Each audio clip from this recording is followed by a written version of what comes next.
It's really important that you read the labels of foods before you purchase or eat them.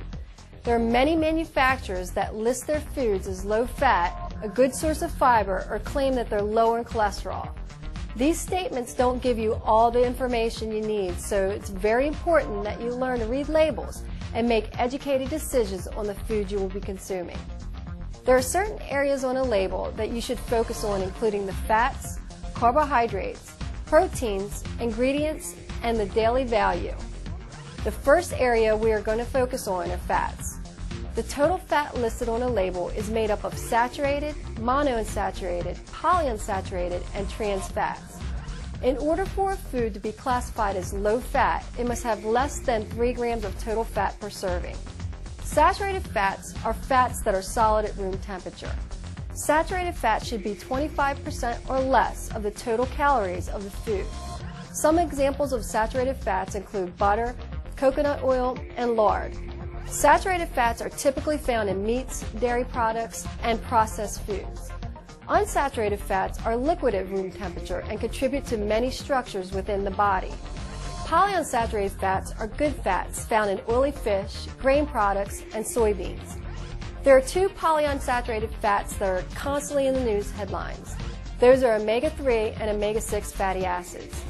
Omega-3 fatty acids are those that are found in fish and seafood and have been touted as having significant health benefits. Omega-6 fatty acids are found in sunflower and safflower oil and have been found to have cardiovascular benefits when consumed in a proper ratio with omega-3s. Monounsaturated fats are the best fats of all and have numerous health benefits.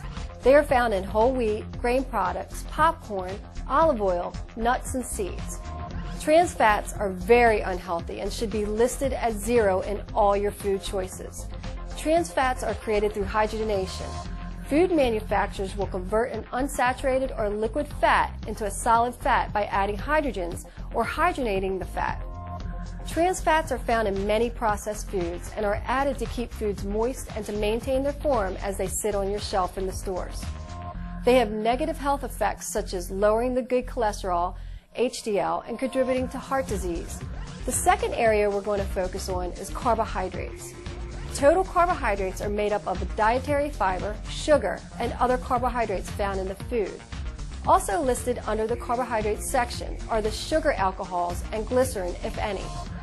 The fiber and sugar are listed separately as an indent of the total carbohydrates. So it's easy to determine where most of the carbohydrates in the food are coming from. The net carbs of a food are not listed on the label, but it's easy to determine based on the information given. In order to calculate net or impact carbs, you simply take the total carbohydrates and subtract the fiber, sugar alcohols, and glycerin. This will give you the impact of the food. In other words, this will let you know how much the carbohydrates you're eating will impact your blood sugar levels. Ideally, you want to have a net carb of the food you are eating by a single digit.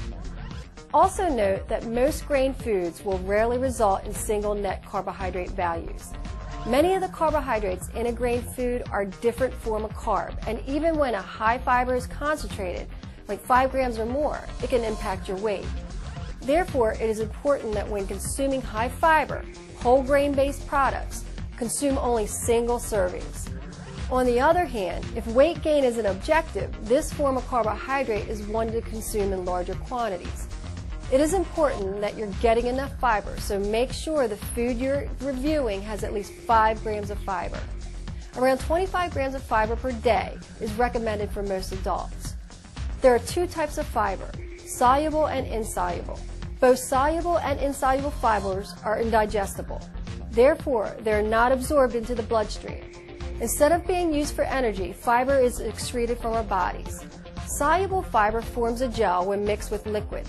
Soluble fiber is a sticky substance that's found in fruits, vegetables, dried beans, peas, and other sources. Insoluble fiber is gritty and passes through your intestines largely intact. Insoluble fiber accounts for 70% of the fiber in our diets and is found in whole grains, barley, couscous, carrots, cucumbers, celery, and other foods. Transition's lifestyle system recommendation is to understand that 5 grams of fiber in a single serving is a consideration of good source of fiber. 3 or 4 grams per serving is okay, but under 2 grams of fiber per serving will not contribute to your efforts. The third area of the food label we want to discuss is protein. Protein is important for your metabolism and building muscle mass. Transitions recommends 4 to 6 ounces of protein per serving for women 3 times a day and 6 to 8 ounces of protein per serving for men 3 times a day. In order to get these quantities of protein into your diet, it's important that you pay attention to the grams of protein listed on a label. Some good sources of protein are lean meats, egg whites, and poultry. Now let's simplify this. Rather than focusing on grams, hold your hand out, palm up. Your palm is a great measurement of single serving of protein. You should have at least 1 protein serving at each meal, at least 3 times a day. The fourth area of the food label we need to discuss is the ingredients section. If you're reviewing a food that has not been classified as low glycemic and need to know if it is acceptable, you must review the ingredients before you make that decision. The first 7 to 8 ingredients should typically be low glycemic for the food to be categorized the same. It is very important that you make yourself familiar with the various forms of sugar and how they're listed on a label.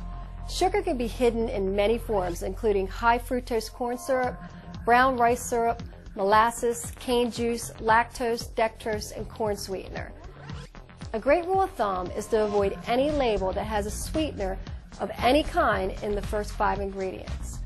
There's also a lot of names for whole grains.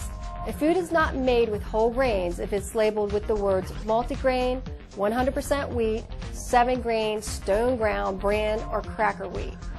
Whole and sprouted grains are preferred over refined grains and should be listed in one of the following forms, including whole wheat, whole oats, brown rice, bulgur, gram flour, oatmeal, whole gram corn, whole rye, and wild rice.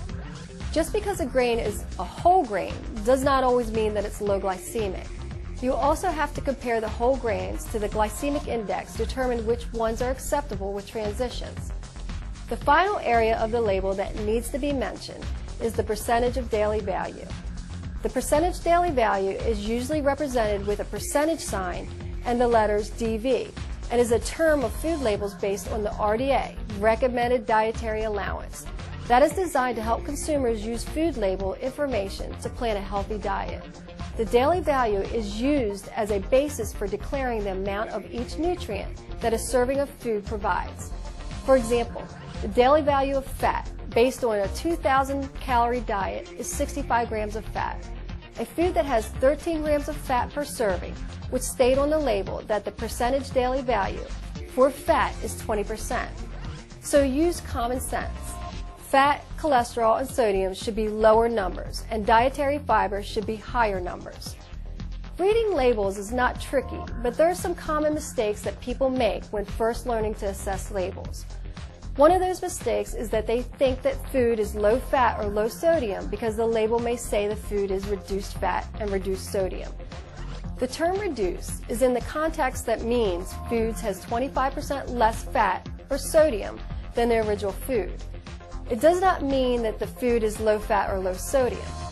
For example, if a can of soup had 1,000 milligrams of sodium, the reduced sodium food would still be high sodium food with 750 milligrams of sodium. Another common mistake is that people confuse the percentage daily value with the percentage of calories from fat. If the percentage of daily value is 15%, that doesn't mean that 15% of the calories come from fat. It really means that you're using up 15% of all the fat you need for the day with that one food. Also, don't make the mistake of thinking that sugar listed on the label means sugar has been added. An example of this would be milk. Milk has natural occurring sugar, which is listed on the label. The opposite of this would be yogurt. Although yogurt is made from milk and has some natural occurring sugar, yogurt typically has added sugars and would need to be reviewed more closely by looking for sugar in the ingredients section. Another important area to focus on is the serving size of the food. Typically, individuals that get foods from a vending machine or in small packages assume that the package is one serving, when in reality it could be many servings. If the package states that there's 2.5 servings in the container and you eat the entire package, well, you have to multiply everything on the label by 2.5. There are phrases used on labels that you should be aware of. For example, if a package says no fat or fat-free, it means that it contains less than half a gram of fat per serving.